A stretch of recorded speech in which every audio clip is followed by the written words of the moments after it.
subhanahu wa ta'ala. Amin ya rabbal alamin. Pada kesempatan kali ini kita akan mengulas dan mengupas tentang pernyataan Ustaz Abdul Somad yang menyatakan bahwa kalau tidak percaya kepada Habib, maka bisa jadi nantinya tidak akan percaya kepada Islam.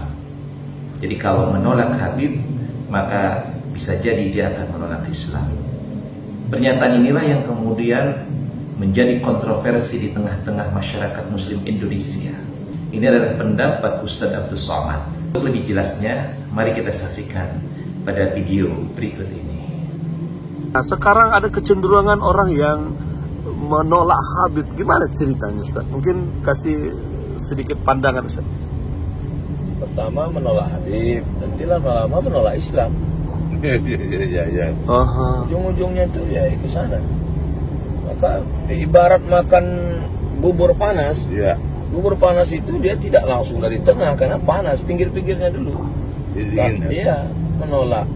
Kalau sudah orang kehilangan kecintaan kepada para habaib, hilang kecintaan pada ulama, hilang mahabbah, ya lama-lama ketika Islam dihinakan, cuek aja. Hati-hati, ini sedang menggerogoti kita. Maka kita tetap mencintai para habaib, zuriat Rasulullah SAW, mencintai para kiai, para tuan-tuan guru, para ulama. Itulah yang kita tanamkan kepada anak-anak kita. Kenapa Bang Aman Ali cinta kepada ulama, cinta kepada para habaib? Karena orang tuanya menanamkan itu. Cerita beliau tentang menimbakan air ya Bang ya. Jadi dari kecil kita nyapu halaman, air wudhu dulu ditimba dari sumur. Jadi kalau ada orang heran sekarang, kenapa Bang Aman Ali sayang kepada para habaib, sayang kepada para ulama? Pendidikan orang tua. Sekarang yang menanamkan kebencian kepada para habaib, para ulama yang sekarang ini, lihat nanti 20-30 tahun akan datang gimana anaknya. Nauzubillah, bisa ateis. Tidak lagi ada mahabbah, tidak lagi cinta. Hubungan kita ini kan cinta, kasih sayang, sayang kepada ulama, sayang kepada para habaib, sayang kepada agama. Kalau ini kita tidak tanamkan, nauzubillah, bisa ateis anak kita. Terakhir, Ustaz, pesan kepada orang yang masih ragu kepada kecintaan terhadap habaib, Ustaz. Ya, ajar. Fa'lam la ilaha illallah, itu sudah baca ayatnya. Fa'lam annahu la ilaha illallah. Berilmu. Sekarang sarana prasarana ilmu pengetahuan, teknologi, pengajian. Cuman YouTube ini kan tidak bisa membedakan mana Islam, mana kafir, mana sesat, mana hidayah. Karena YouTube itu mesin, dia hanya menunjukkan apapun informasi yang mau dicari, dia paparkan semua. Mau apa, mau surga, mau neraka, ada semua. Maka kalau kita mau selamat, kita ngaji, datang ke guru, datang ke kiai, datang ke pondok-pondok besar. Mana pondok besar pembenci habaib? Tunjukkan sama saya. Lirboyo, Kiai Kafabi, pencinta habaib. Pelosok, Gus Kausar, beserta para kiai, pencinta para habaib. Tebu Ireng, pencinta para habaib. Mana pondok-pondok besar yang membenci para habaib? Mereka adalah pencinta para habaib, zuriat Rasulullah SAW. Demikian tadi itu pernyataan daripada Ustaz Abdul Somad.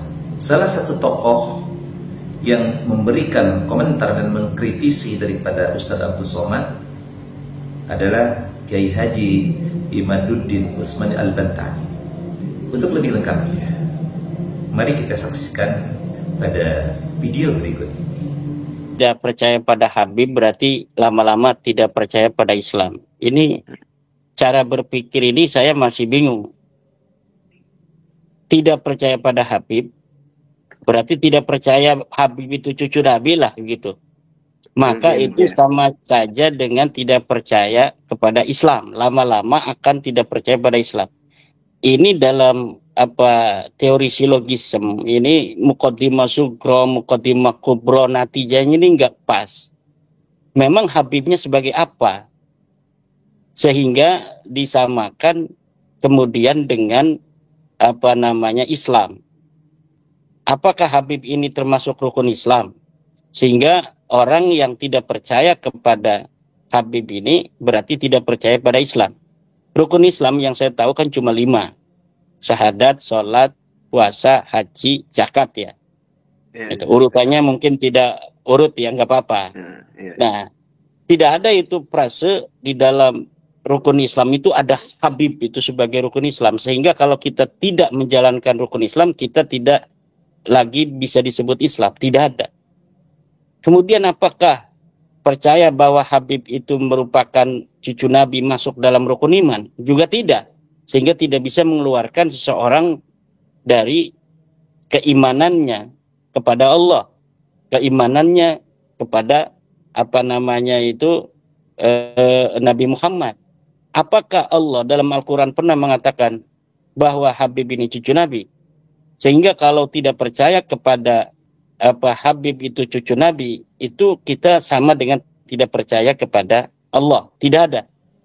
Apakah nasab Habib?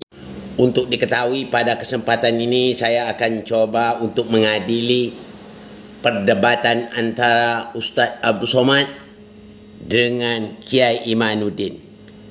Menurut Kiai Imanuddin, mempercayai habaib itu tidak termasuk dalam rukun iman. Tidak termasuk. Kalau Ustaz Abdul Somad mengatakan kalau tidak mempercayai itu, katanya termasuk juga bisa keluar dari keimanan. Ya, untuk menjelaskan itu saya akan jelas sejelas-jelasnya. Masalah rukun iman itu kita dapat buktikan.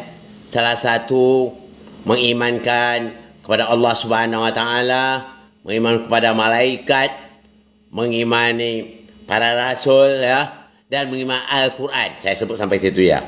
Mengimani Al-Quran. Yang mengimani Al-Quran yang maksud saya di sini, mengimani isi daripada Al-Quran. Itu yang namanya beriman. Kiai harus faham tuh, Kiai Iman. Apa itu bunyinya?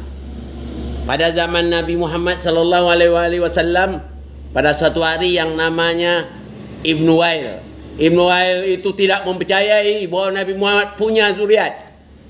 Ingat, habaib itu adalah merupakan zuriat Nabi.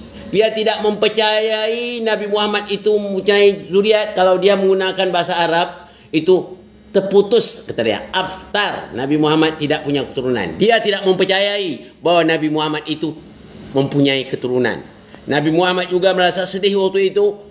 Lalu Nabi Muhammad dihiburkan oleh Allah, maka turunlah ayat, Inna a'tainakal kausar fasalli li rabbika wanhar inna syani'aka wal aftar.